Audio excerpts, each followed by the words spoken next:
inviting me as your chief guest. Thank you, General Saab, for allowing us the opportunity to share our views, our perspective today. Ladies and gentlemen, fellow Pakistanis at home and abroad, and friends of peace who watch us from across continents. When my grandfather, Shaheed Zulfikar Ali Bhutto, stood before the world, he spoke with the moral authority of a young republic, unwilling to be dictated by the powerful and the cynical. He told the mighty that history stands with those who dare, not those who drift. Today, in his spirit, I rise to remind the world that Pakistan is not drifting through the storm of global terrorism, often alone through waves that would have capsized many a larger vessel. We did not invite this carnage. Yet when terror's black banners crossed our frontiers from the peaks of the mountains to the bazaars of Quetta, we chose not to flinch. We chose to resist. In the grim arithmetic of the last 2.5 decades, Pakistan has buried 92,000 sons and daughters, soldiers and civilians alike. Our economy has forfeited more than $150 billion in lost growth, shattered infrastructure, and displaced livelihoods. And we still fight because the alternative is to surrender, and surrender is not a word in the Pakistani dictionary. Just the year gone by, 2024, was our deadliest year in a decade.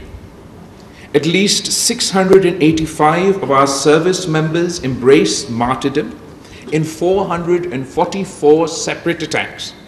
1,612 Pakistanis, teachers, traders, traffic wardens never came home. These are not mere statistics. They are vacant chairs at breakfast tables, yet each tragedy steals our resolve. Because every falling comrade plants a flag that drives deeper into the soil the extremists covet but will never own. Let us be clear. Any so-called Shura may issue threats in Pashto, but its digital propaganda is subtitled in every language of discontent. A bomb in Peshawar today draws its ideological fuse from the chat room somewhere in northern Africa, its wiring diagram from a tutorial filmed in Damascus. Terrorism is borderless, and therefore the fight we wage is not Pakistan's private quarrel. It's a civilizational self-defense on behalf of all of humanity. When the Tehreek-e-Taliban or the Majid Brigade tweets its manifesto, the algorithm that amplifies it does not stop at the Duran line.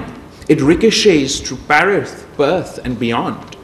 If we stand down, who will stand up? Across 2 decades, Pakistan's armed forces, backed by an iron-willed citizenry, have broken the backs of Al-Qaeda networks, dismantled so-called caliphates in the name of Daesh or anybody else, and driven the TTP from fortresses to the foxholes. Operation Zarb-e-Azb drained the northern swamp. Radd al-Fasad uprooted the sleeper cells in our cities. Today's operations in Balochistan and elsewhere sever the nexus between separatism and foreign-funded terror. These campaigns are not video-gamed stories from offshore carriers. They were boots in the dust, medics in the mud, and school teachers reopening classrooms behind the front lines. The world enjoys the light of conferences that debate violent extremism. Pakistan battles these demons daily on the front lines. Our roads scarred with IED and suicide bomber craters are the tariff we pay so the rest of humanity may commute in peace. Is it too much to ask that the visa desks respect the Pakistani passport that guards their peace? That multilateral lenders price our courage into their risk models? That media houses spell Pakistan without the lazy prefix of troubled? Respect is the minimal dividend of sacrifice. And for across the Durand line, the Taliban regime was greeted by many as an inevitable fact. They promised the neighborhood stability. They delivered instead a 40% surge in militant attacks on Pakistani soil and a sanctuary for the TTP, the BLA, the ETIN, and so much more. We say to Kabul, sovereignty confers duty. Stop the exodus of fighters, choke the traffic of arms, and honor the blood-priced Doha commitments, or be judged by the company you keep. I would like to propose some points for Pakistan and the conscientious world. One, we need equitable burden sharing. Terrorism, CT Finance, what used to be known as the Coalition Support Fund, cannot be a tip left on investment. In counterterrorism, in counter-violent extremism, in modern technology and weaponry, the hardware for our resilience. And to view development as an antidote. Every school built in Waziristan is a bullet we never have fired. Let CPAC be joined by PeacePAC, a people's economic and cultural corridor that funds micro-enterprise, women's colleges, and solar grids in areas facing the brunt of this new wave of terror, from ex-Fata to the shores of Balochistan. No counterinsurgency has achieved victory without first winning hearts and minds. In the context of the fight against terrorism in Afghanistan and Pakistan, I recall when Shaheed Mohtarama Benazir Bhutto was campaigning anew to confront this menace. Well, she warned in Pakistan in her final speech that these militants want to remove Pakistan's flag from SWAT, and rallied her country as the first female prime minister when many male politicians cowered or shirked from their responsibility to speak out. She rallied her country and she said she would be the one to lead. She would be the one to raise Pakistan's flag in SWAT. She did so in a context.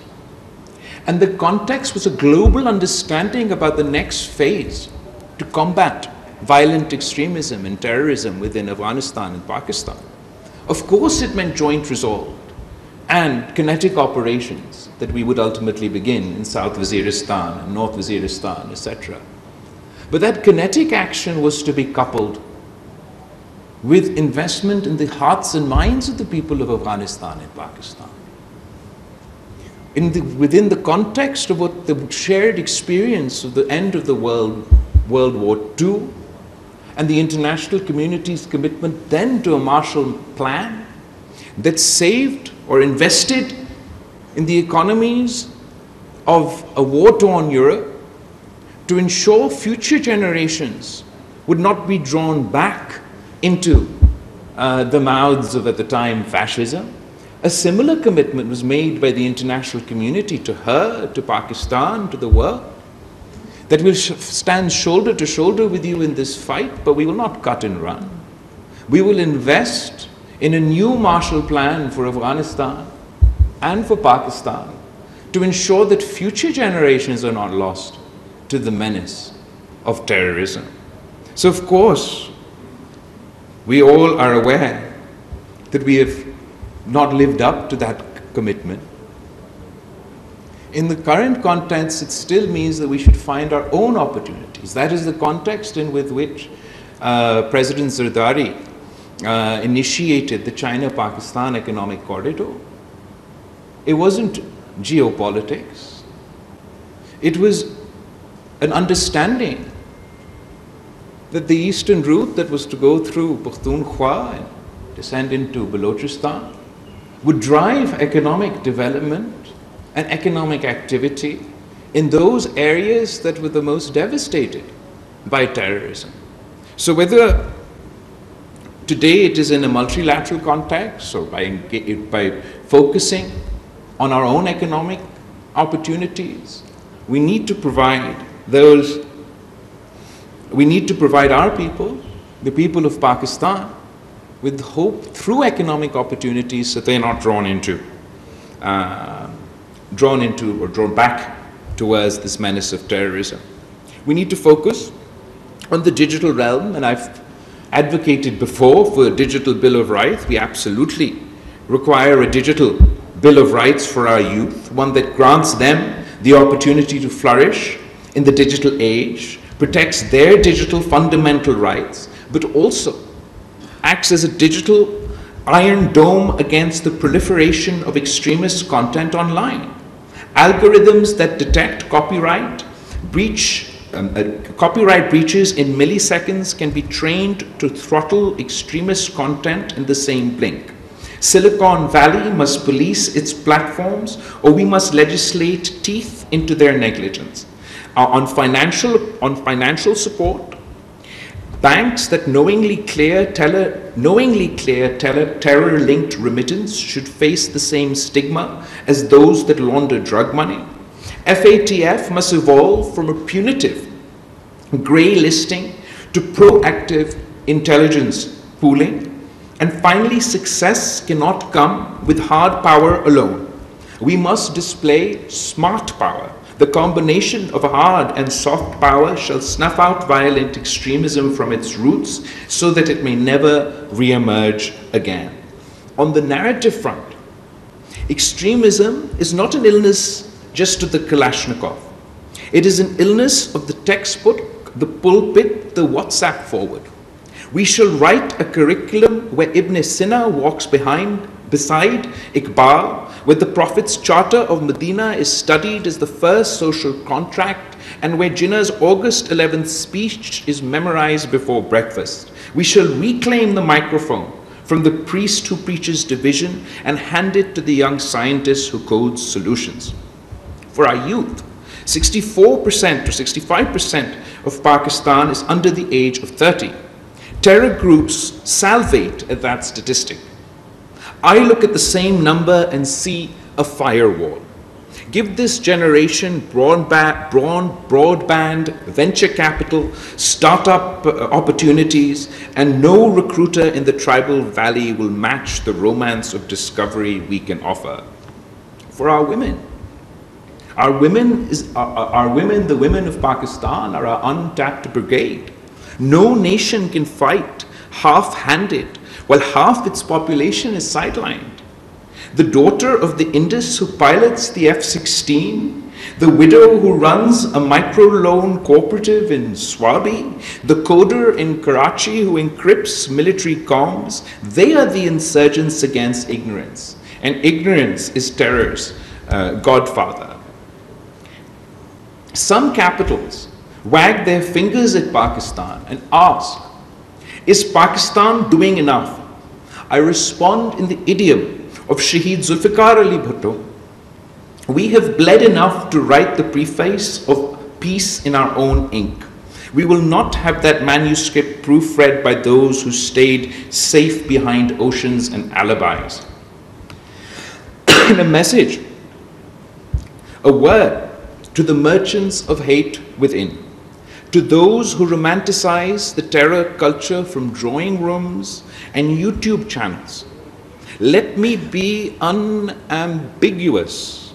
We will repatriate your hashtags to the courts, your bank accounts to the audit ledger, and if necessary, your fantasies to the iron bars of law. There is no constitutional right to weaponize religion.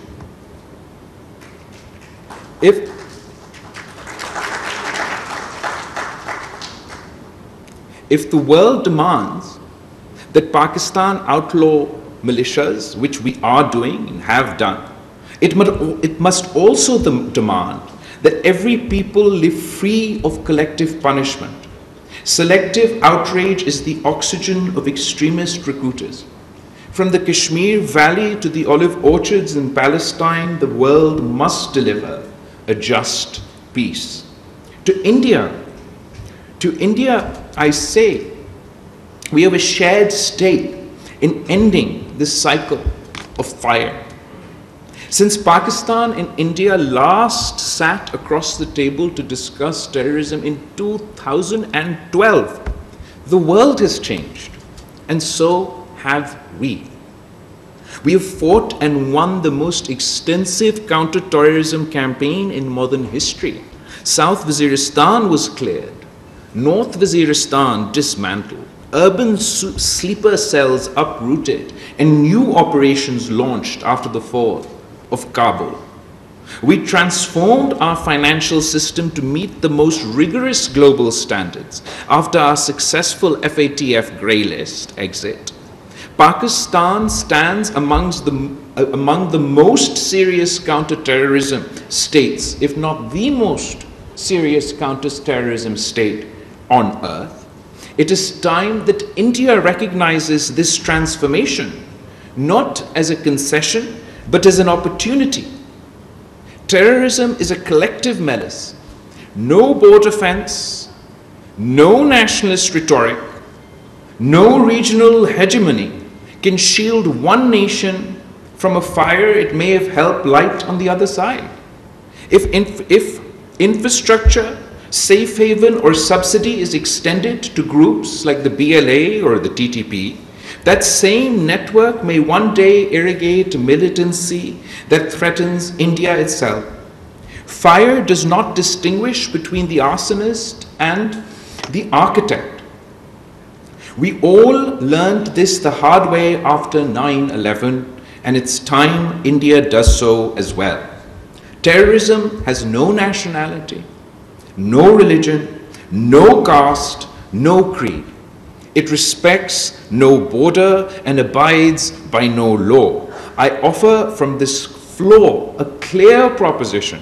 Pakistan is ready to forge a historic, phenomenal partnership with India to jointly combat terror, not as adversaries playing a zero-sum game, but as neighbors who share a moral and civilizational obligation to protect over 1 billion souls from the plague of extremism.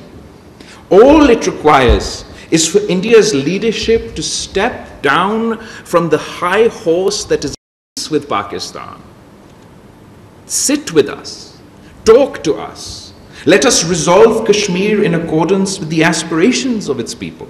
Let us end the weaponization of water and build instead a peace as mighty as the Himalayas. Let us return to our shared traditions grounded not in hatred, but in the ancient soil of the Indus Valley civilization. It is not weakness to extend a hand, it is wisdom. And to the world, I would like to extend an invitation. Come train with us. Come learn from Pakistan. Learn from our armed forces. Learn from our special forces. Learn from our police force. We have waged the most extensive counter-terrorism, counter-violent extremism battle from generation to generation. Study our counter-terrorism authority dataset. Few databases are richer. Come walk a rebuilt Pakistan in the aftermath of terror. Few places tell a more vivid before and after. Let's partner and let partnership replace perception. I speak not just as former foreign minister or chairman of the Pakistan People's Party, but as a son of the soil who has met mothers holding photographs of children lost to blasts, as a brother of journalists who dodge bullets telling the truth, as a citizen whose generation was shaped by the sound of explosions. I pledge that Pakistan will pursue every cell, choke every pipeline, and confront every narrative that seeks to turn our cradle of civilization into a cemetery for hope. And from this house, I ask a unanimous resolve. In the words of Shaheed Mohtarma Benazir Bhutto, we have come too far, sacrificed too much to turn back now. And from our allies, I ask the courage of consistency. Stand by us when we win headlines, and stand with us when we bury our dead. And in conclusion, when my grandfather Shaheed Zulfikar Ali Bhutto thundered at the United Nations in 1965, he warned, "We will fight for 1,000 years, but we will not surrender." Today, I echo him with one revision. We will fight for as long as it takes, but we will not need 1,000 years, because our enemy is small against the expanse of our conviction, and conviction is the oldest, strongest weapon known to humankind. Let the clerics of chaos know. The people of Pakistan have endured empire and earthquakes, partition and dictatorship, floods and pandemics. Your improvised explosives are a footnote in a story whose chapters are written in resilience. Let the merchants of fear know, each time you strike, we rebuild taller. Each time you divide, we reconcile deeper. Each time you preach death, we invest in life. And let the world know, when the dust settles of this era, the chronicles will record that Pakistan, misunderstood, maligned, yet magnificent, stood at the trench line, stared into the abyss, and by the grace of God and the grit of our people, dragged humanity back from the brink. Pakistan, Zindabad.